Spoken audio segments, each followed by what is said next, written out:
Good morning, Alex. Good morning. Thanks for being on here today. Of course. Thanks for having me. Of course, I like that you're getting married this year, so you're just going white, just year It's round. on theme. Yeah.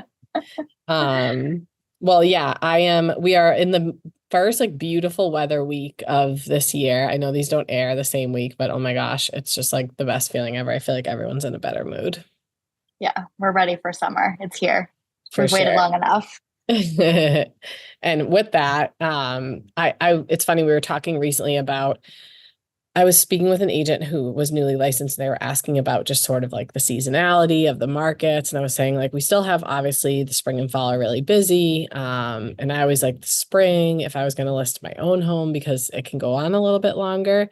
And a lot of people are like, does it cut right off on Memorial Day? And I'm like, absolutely not. I feel like listings are still coming on. And they've sort of all blended together recently, I feel. This year, I think we're going to have a heavier spring just with the election and things in the fall. But we wanted to talk today about listing presentations, a piece of it, and I think it's still very relevant. That's my point. Although we're kind of hitting up against Memorial Day, even if you're going to be launching listings in the fall. So I just wanted to, before I get into this, introduce Alex Malagodi. Alex is our director of marketing, and how long have you been with us? I've been with the company for 6 years. Yes, it feels like a really long time, but It it's does. exciting at the same time. But Alex has touched every part of marketing, I would say, from the office marketing coordinator all the way through, and now she really oversees the department. So do you want to just give a little introduction for yourself too? Yeah, of course. So, like Nicole mentioned, I started with the company 6 years ago as an office marketing coordinator in our Charlestown office, working primarily with agents on their listing collateral. And then I worked on the marketing team as a marketing manager. And now I oversee the team, our day to day operations, our productivity, our company efforts, and all of that. Awesome. Thank you. So you are busy, and I know that, and we always keep these short. So I'm very excited about this today for real. I feel like we're finally hitting our stride. I'm excited about the topics. And I want to start off by saying this podcast is going to be, the intention of it is to sort of give you something to listen to 15 or 20 minutes, maybe on your way to a listing presentation, or something if you're, especially within obviously Gibson Sotheby's International Realty, but the Sotheby's International Realty brand.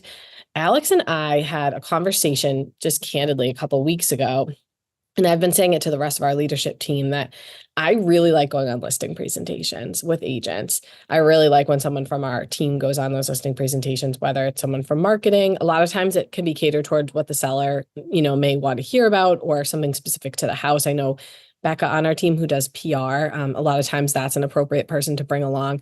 But really anyone on the team that's equipped to have these conversations, I always say, it's so important for the agent, the local agent, to drive home themselves, everything about the local market, and then obviously the pricing on the home and things like that.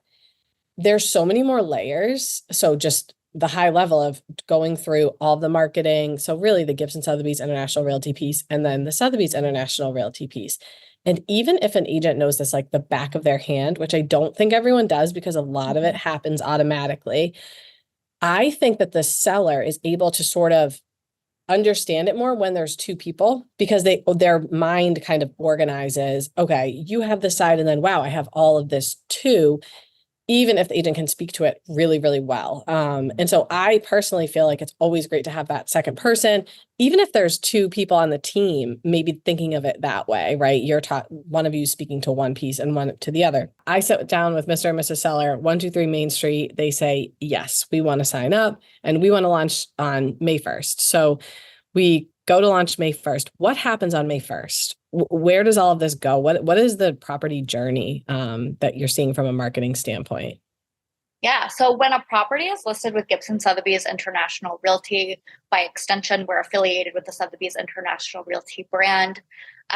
It will immediately go onto the Sotheby's International Realty website, sotheby'srealty.com, which is an award-winning website. It earns over 50 million views each year. It's translated into 15 languages, and over 50% of that web traffic comes from outside of the United States every year. So once your property comes on with us, it's immediately distributed to sotheby'srealty.com, and you're already getting that international exposure without having to do anything. We have the local level as well. So it's also going on to GibsonSotheby'sRealty.com, which is our localized website. So you're getting the local reach, but you're also getting international across the country, and really capturing all of those potential buyers, because really at the end of the day, your buyer could come from anywhere. They could come from down the street. They could come from France. So what's special and unique about listing with us and our brand is that we're really capturing all of those possibilities right off the bat.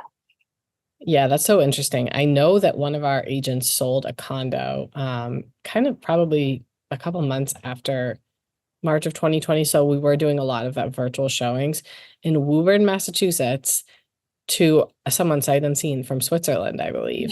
And that happens a lot, but I think Yeah, people you don't don't always realize, expect it.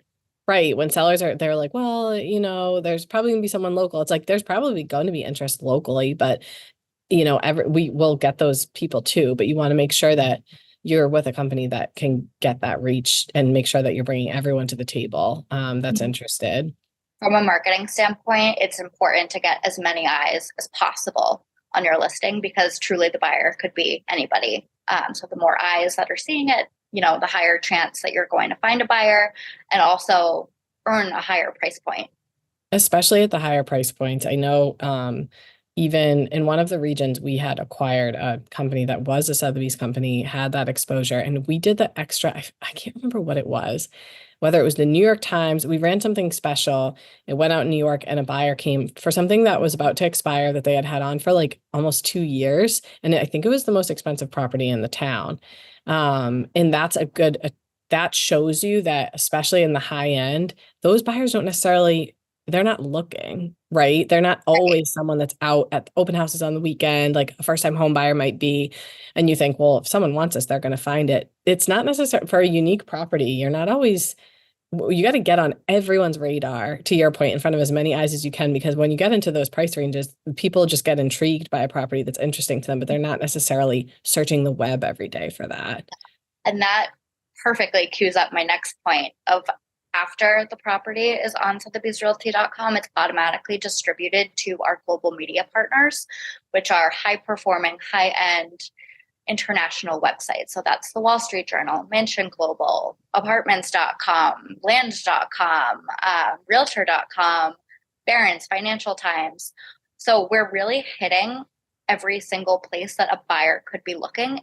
To your point, they might not be looking. They might just be on wallstreetjournal.com and pop over to the real estate page. We're there. Your listings are there. So it's really getting wherever they may be. And that is no matter what the price point. No matter the price point. Okay, so every listing that's launched, these are all the sites it's automatically fed to, directly with all the photos, video. Explain to me where some of that, like the video and things like that, does that still feed out? I know not every site is housing video. Yeah, it does. Everyone's a little bit different. Mansion Global, which is an extension of the Wall Street Journal, focuses primarily on high end, but I believe the entry point is 2 million. It might even be 1 million. We'll have to fact check that one, but they'll take all of our properties, minimum of 10 photos. We always approach listings with professional photography. So that's, something that we automatically have. Video is always great. If they show video, it's definitely good to have that, because that's just added engagement, additional exposure. You're keeping people kind of locked in looking at your listing for longer when there's additional media. Okay, awesome. Great. So what else kind of happens here with this automatic? I know everything gets fed out, but like, could you explain a little bit more from like the Gibson side, what like just the standard looks like for us when you launch that listing? Yeah. So from the Gibson side, obviously it'll go on to our local website, but then we also have our in-house marketing team that's supporting the listing as soon as it goes on the market, really as soon as you sign that listing contract. And we're here to support you with paid marketing campaigns, whether that's a print direct mail piece or a digital social media web ad. We're doing those on your behalf automatically to get extra exposure.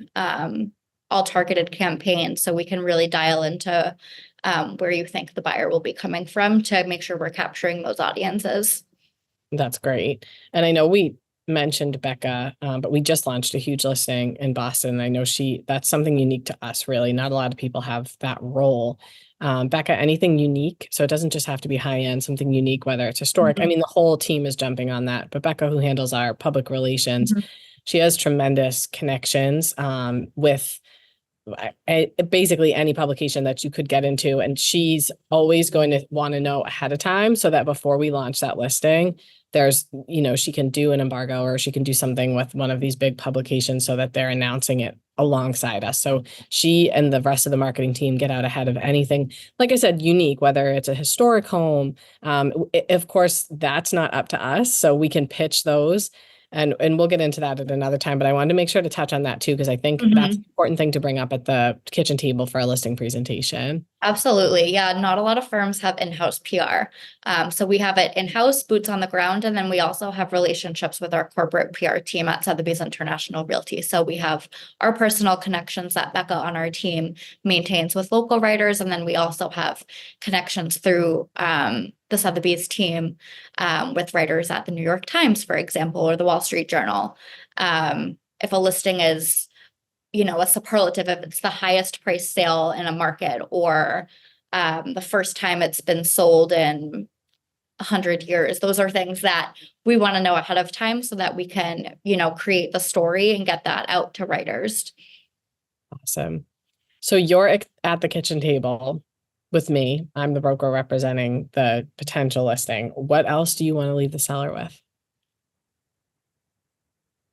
That's a good question. I would say that it's just important to keep in mind that the boots on the ground and the local expertise is incredibly important. That's one layer of it. So that's the agent. That's the person that is giving you advice on pricing strategy, how to prepare your home for the market, negotiating on your behalf to get you the best terms. But it's also this other layer that's behind you. It's an international brand that also has a very large local footprint. Of course, we're across Eastern Massachusetts, so your agent not only has our local company behind them and our marketing efforts, but also a bigger brand that's international. And that's really special. Not everyone can say that. For sure. And our team is so collaborative. I think that's another piece that I always like to leave people with is that our agents are so unique in that they're always working together. They're always coming to me and saying, I think I'm going to launch this. What do you all think on pricing? When do you think I should launch it? Does this weekend work? People are always coming together. They're teasing those listings. They're letting people know that so that people can prepare their buyers and things like that. So keeping that in mind as well, having that, I think just underscoring that there are the three tiers. You need that boots on the ground, local presence. That's going to be your agent. That's going to be the person that knows the market, can help you with the house. And then the Gibson layer is one to really underscore too, because we are independently owned. We are a local company with local leadership, local ownership, and that really matters as well. And that agent base here and everything that we do for the communities and things like that, making sure you're just getting in front of everyone you can. And I believe that's a website that Sotheby's International Realty feeds to in China. How does that work? Because I know that we're one of the only firms on there. So Juwai.com is China's #1 property search website, and I believe it's the only website that they have to search for property. So think of it as a Zillow.com. That's where people are going to search for properties. Every listing that is fed through Sotheby'sRealty.com goes to Juwai.com automatically. So you're reaching buyers in China. For our high-end listings, that's where a lot of international clients are coming from. So that's key into getting maximum exposure. We also have some unique advertising opportunities with Juwai.com. So if you are seeing web traffic coming from China, we can do a digital ad campaign on Juwai to really boost up that exposure even more. That's awesome. Yeah, that's good to know. I knew that there was a piece there that we had kind of above and beyond any other brand, and I wanted to be sure that we mentioned that too. I just want to make sure that we're underscoring those three layers.